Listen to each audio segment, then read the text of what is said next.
MBBS BDS ছাড়া নামের আগে ডাক্তার ব্যবহার করা যাবে না এমন একটি রায় কিন্তু দিয়েছে আজকে হাইকোর্ট। এবং কেউ আসলে অর্থাৎ এমবিবিএস অথবা বিডিএস ডিগ্রি প্রাপ্ত ছাড়া অন্য কেউ তাদের নামের আগে ডাক্তার পদবি ব্যবহার করতে পারবেন না বলে রায় দিয়েছে আজকে হাইকোর্ট। এবং পাশাপাশি ডিএমএফ ডিগ্রিধারীরা অর্থাৎ ডিপ্লোমাধারী হিসেবে নিবন্ধিত ক্ষেত্রে যথাযথ যেই প্রিফিক্স তারা অর্থাৎ নির্ধারণের 6 মাসের মধ্যে ব্যবস্থা নিতে কিন্তু নির্দেশ দেওয়া হয়েছে। এবং বিচারপতি যেই রাজিক আল জলিল ও বিচারপতি যেই সাথিকা হোসেনের সমন্বয়ে গঠিত হাইকোর্ট বেঞ্চ আজ বুধবার এই রায় দেন। এবং পৃথক রিটের উপর একসঙ্গে 26 ফেব্রুয়ারি শুনানি শেষে আদালত আজ এই রায়টি দেন। এবং যেমনটি দেখছেন যে অর্থাৎ তাদের যেই আজকে হাইকোর্টে যে রায়টি দেওয়া হয়েছে সেই রায়ের পরপরই এবং সেই রায় চলাকাল অবস্থাতেই কিন্তু যে কেন্দ্রীয় শহীদ মিনার সেই কেন্দ্রীয় শহীদ মিনার থেকে 5 দফা দাবি আদায়ে কিন্তু এই যে চিকিৎসকরা তারা কিন্তু রাজপথে নেমে এসেছেন। এবং আমরা যেমনটি দেখেছিলাম যে মূলত সকালের পরপরই অর্থাৎ দুপুরের একটু আগে মূলত এই চিকিৎসকরা তারা কিন্তু তাদের দাবিগুলো নিয়ে মূলত শহীদ মিনারে প্রথমে দাঁড়িয়েছিলেন এবং পরবর্তীতে তারা আসলে তাদের দাবিগুলো আদায়ের লক্ষ্যে কিন্তু তারা এই মুহূর্তে যেই সচিবালয়ের সম্মুখ গেটে কিন্তু তারা কিন্তু অবস্থান করছেন। আমরা একটু জানার চেষ্টা করব। বা ফলপ্রসূ কোনো খুশির সংবাদ পাইনি।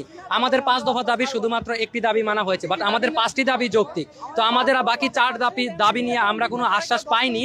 এর জন্য আমরা আবার মানে কর্মসূচি পালন করছি। আমাদের আশ্বস্ত করা হয়েছিল যে তোমাদের প্রতিনিধি দল যদি যায় তাদের সাথে বসে অতি দ্রুত সম্ভব আমাদেরকে একটা খুশির খবর দিবে, বাট ভেতর থেকে যেহেতু কোনো খবর আসেনি সেজন্য আমরা আবার রাজপথে অবস্থান করছি এবং অবরোধ পালন করছি। ধন্যবাদ। যদি আপনাদের দাবিগুলো মানা না হয় তখন কি করবেন আপনারা? আমরা আবার কমপ্লিট শাটডাউনে যাব। আপনারা অবগত আছেন বিগত 2-3 দিন ধরে সারা বাংলাদেশে শুধুমাত্র ইমার্জেন্সি সেবা এবং আইসিইউ এবং সিসিইউ বাদে বাকি যে আউটডোর প্র্যাকটিস, চেম্বার প্র্যাকটিস, আমাদের সারা বাংলাদেশে যেসব ডক্টররা আছেন, সিনিয়র ডক্টররা স্যার আমাদের সাথে একাত্মতা পোষণ করে কমপ্লিট শাটডাউন কর্মসূচি পালন করছেন। তো এর যদি ব্যত্যয় হয় তাহলে আমরা আবার কমপ্লিট শাটডাউন কর্মসূচিতে যাব। আমাদের দাবি জনমানুষের দাবি, আমরা দেশের সাধারণ জনগণের জন্য এখানে দাঁড়িয়েছি। তো আমাদের দাবি যৌক্তিক। আপনাদের বাকি 4টা দাবি একটু বলবেন। আমাদের বাকি 4টা দাবির মধ্যে রয়েছে ওটিসি যে ড্রাগ লিস্ট আছে, যেটা হচ্ছে শুধু ডক্টরদের যে প্রেসক্রিপশন তার বাইরেও দেওয়া যায়, সেটার একটা লিস্ট করতে হবে, লিস্ট করার মাধ্যমে দিতে হবে। এবং পেরিতে যে ডাক্তার সংকট রয়েছে, আমরা জানি 10,000 ডাক্তারের এখনো শূন্য পদ রয়েছে। 10,000 ডাক্তার অতি সত্বর নিয়োগের মাধ্যমে এই শূন্য পদ পূরণ করতে হবে এবং মানুষের স্বাস্থ্যসেবা নিশ্চিত করতে হবে। এবং যেসব মানহীন মেডিকেল স্কুল, ম্যাটস এসব বন্ধ করতে হবে এবং চিকিৎসক সুরক্ষা আইন সেটা প্রয়োগ এবং বাস্তবায়ন করতে হবে। এই আমাদের টোটাল দাবি। দর্শক যেমনটি শুনছিলেন যে আসলে মূলত এই মেডিকেলের যে চিকিৎসকরা যারা আছেন তারা তাদের যেই কথাগুলো বলছেন অর্থাৎ যার মানহীন যেই ম্যাটসগুলো রয়েছে, মানহীন যেই স্কুলগুলো রয়েছে সেগুলো আসলে বন্ধ করতে হবে। এবং চিকিৎসার যেই সম্পূর্ণ সর্বোচ্চ যে মান সেই মান নিশ্চিতের ক্ষেত্রে যে কেউ চাইলেই ডাক্তার পদবি ব্যবহার করতে পারবে না। যারা ম্যাটসে পড়াশোনা করেন, যারা 6 মাস 1 বছরের ট্রেনিং নিয়ে যারা ম্যাটস থেকে পড়াশোনা করে ডাক্তার পদবি ব্যবহার করেন, সেই ডাক্তার পদবি আসলে সবাই ব্যবহার করতে পারবেন না এমন কথা কিন্তু তারা বলছেন এবং সেই দাবির কথাও কিন্তু বলছেন। এবং পাশাপাশি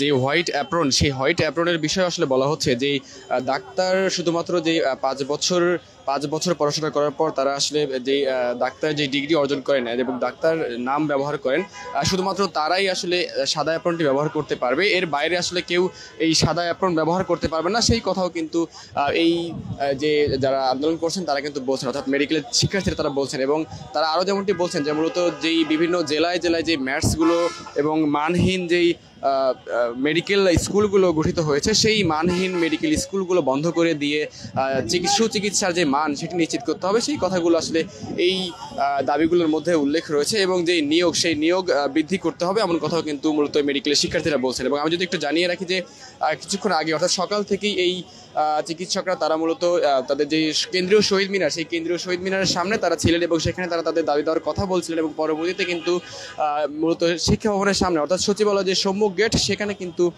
এই মেডিকেলের শিক্ষার্থীরা অবস্থান করছেন এবং তারা তাদের কথাগুলো বলছেন। এবং মূলত তাদের যে মূল কথা সেটি হচ্ছে সবাই যে কেউ চাইলেই আসলে ডাক্তার পদবি ব্যবহার করতে পারবে না, অর্থাৎ যেই ম্যাথসের যারা শিক্ষার্থী যারা বিভিন্ন 6 মাস এবং 1 বছরের ট্রেনিং নিয়ে যারা ডাক্তার পদবি ব্যবহার করেন তারা আসলে ডাক্তার পদবিটি ব্যবহার করতে পারবে না। এটি ছিল তাদের মূল দাবি এবং সেটি কিন্তু আজকে সেই পক্ষে কিন্তু হাইকোর্ট কিন্তু রায় দিয়েছে এবং তাদের এর বাইরেও মূলত 4টি দাবি রয়েছে। সেই দাবিগুলোর কথাও কিন্তু আপনারা শুনেছেন এবং সেই দাবিগুলো আদায়ের লক্ষ্যেই কিন্তু সচিবালয়ের সামনে কিন্তু এই ডাক্তাররা কিন্তু অবস্থান করছেন এবং তাদের যে 15 সদস্য বিশিষ্ট একটি প্রতিনিধি দল মূলত সচিবালয়ের ভেতরে গিয়েছে এবং তারা ফিরে আসলে হয়তো তাদের কথাগুলো আমরা জানতে পারবো। দর্শক, আমরা ক্ষণে ক্ষণে আপনাদের সঙ্গে যুক্ত হবো এবং দেশের সকল খবর সবার আগে পৌঁছে দেওয়ার চেষ্টা করবো। এতক্ষণ আমাদের সঙ্গে যুক্ত থাকার জন্য সবাইকে ধন্যবাদ জানাচ্ছি।